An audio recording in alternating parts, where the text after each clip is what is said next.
Nos encontramos frente a las ruinas de Cartago, un predio que conserva los vestigios de una sorprendente historia edilicia que demuestra cómo, en ocasiones, profundas creencias religiosas sobreviven a las peores catástrofes naturales.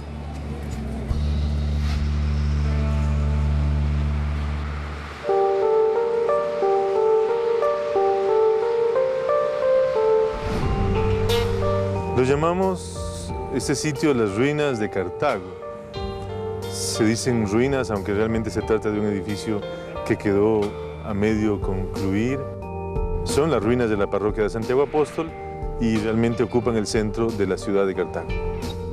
El templo es estilo neoclásico, tiene arco de medio punto, tiene falsas columnas, parecido a los templos que se edificaron en Europa en fines del siglo XVIII y parte del siglo XIX.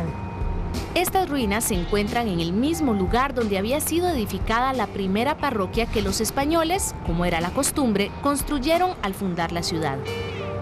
De acuerdo a la tradición española, se trazaba la ciudad con una plaza central, que es la que está frente a este templo, y al lado este de esa plaza, el terreno para la iglesia. Era un pequeño ranchito de paja. Era una ciudad sumamente pobre, un pueblo sumamente pobre. A veces resulta paradójico que lo hayan llamado Costa Rica. La primera iglesia fue construida de madera y paja, pero fuertes tormentas la derribaron. La segunda fue hecha con tierra y adobe, pero tampoco pudo sobrevivir a las intensas lluvias que se dan en esta región. Con los años y con los siglos, la iglesia fue sustituida poco a poco por otras construcciones, muchas de ellas todavía de paja, y alguna vez empezaron a construir una iglesia que es la anterior a esta. Es una iglesia de cal y canto, de muros de barro con piedras, ¿verdad? En esta iglesia se desarrolló el culto y tuvo lugar todo lo que se relacionaba con el desarrollo de la iglesia. Con los años, aquella iglesia de cal y canto sufrió los embates de un terremoto en el año de 1841, que se llama el terremoto de San Antolín. Y parece ser que la iglesia no quedó demasiado deteriorada. A pesar de ello, era pequeñita y los cartagos decidieron hacer un edificio memorable. La construcción de este edificio comenzó con gran ímpetu, pero con el paso del tiempo y por lo costoso de la obra, se fue perdiendo ese entusiasmo inicial. Y por esas cosas de la vida y por la desidia y la falta de entusiasmo, se alargó mucho la construcción. Realmente, cuando el obispo Storck, hacia 1904, regañó a los cartagos y le dijo qué pasó con la parroquia, ellos retomaron la idea y una serie de personajes asumieron la responsabilidad y comenzaron a levantar las paredes de este edificio. Muy poco tiempo faltaba para inaugurar la obra, pero sucedió un hecho que no estaba en los planes de los protagonistas. Una catástrofe natural terminó con el sueño de finalizar la construcción de este gran edificio. El 4 de mayo de 1910 hubo un gran terremoto de por ahí 7 a 7.9 de la escala Richter. El terremoto dejó la ciudad completamente destruida. El edificio este colapsó un poco. Creo que podrán ver un poco las piedras movidas. El templo quedó, según algunos historiadores, muy mal. Otros dicen que no estaba tan mal y que podría haberse reedificado. Quizá por el miedo, quizá por la tristeza, quizá por la depresión que se produce con un terremoto, quizá por la sensación de que las cosas ya no iban a ser nunca más como eran, el edificio fue abandonado. La parroquia se había pasado a la iglesia de San Nicolás, que hoy día es la Catedral de Cartago, y las ruinas siguieron en su testimonio permanente de una cosa que quedó sencillamente sin concluir. En la actualidad, las ruinas de la parroquia Santiago Apóstol permanecen como testimonio del gran sueño que los habitantes de Cartago mantuvieron durante siglos, a pesar de las circunstancias adversas. El edificio aspiraba a mucho. El edificio es uno de los 3 edificios de piedra que hay en Costa Rica. Realmente es un perpetuarse en la historia. Un edificio de piedra solo lo tienen aquellos pueblos que logran en su historia permanecer. Para el Cartago Las ruinas son símbolo de su propia realidad. Son un edificio muy elegante. No está concluido, pero son de una gran elegancia y de un gran estilo, ¿verdad? Es el mejor edificio de la ciudad, sin duda alguna.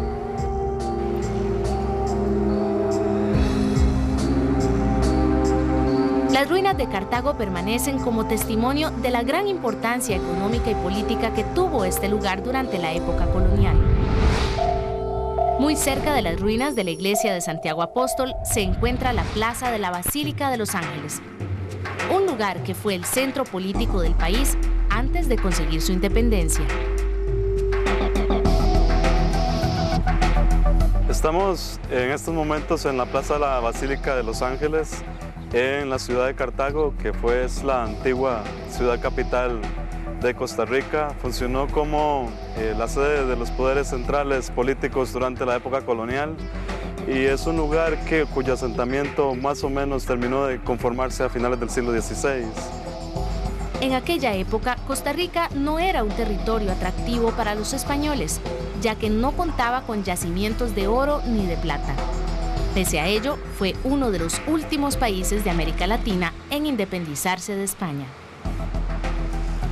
La Capitanía General de Guatemala estaba dividida en secciones, entonces podemos pensarlo como una unión de estados en ese momento que estaba conformado por lo que hoy conocemos la tradicional definición de Centroamérica, y estaba la Diputación de León, a la que correspondía Costa Rica y Nicaragua. En Guatemala se reúne el Cabildo y declara la independencia el 15 de septiembre de 1821. Esta noticia debía viajar a caballo por toda Centroamérica y a Costa Rica llega hasta el 13 de octubre de 1821. El acta de independencia en realidad viajó de la ciudad de Guatemala a León y de León en Nicaragua hacia Cartago, que era la capital de Costa Rica. El correo debía pasar por San José y luego dirigirse hacia Cartago. Entonces es muy probable que los josefinos hayan conocido la noticia de la independencia primero que la autoridad central de la provincia que estaba en Cartago. El 1 de diciembre de 1821, Costa Rica se declaró independiente. Aunque el país no participó de una lucha armada, sí se produjo una batalla entre los liberales de San José, que planteaban mantener la autonomía, y los imperialistas de Cartago, que proponían unirse al Imperio Mexicano. Ese conflicto tuvo lugar en 1823 en Ochomogo. Entonces hay una división en Costa Rica entre los que serían los imperialistas y los republicanos. Esta gente llega a este conflicto pensando en que Iturbide los va a anexionar, cuando ya en México en esos momentos Iturbide ha caído.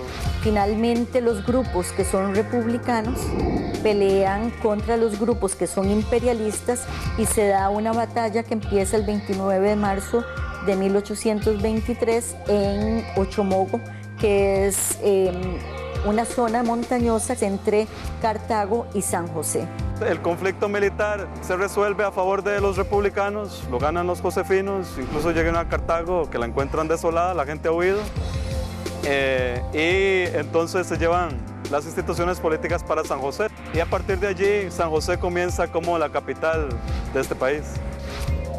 La imagen de la Virgen de los Ángeles, que en el siglo XVIII contó con numerosos devotos entre los habitantes de Cartago, ocupó un lugar de protagonismo inesperado durante la batalla librada entre imperialistas y liberales.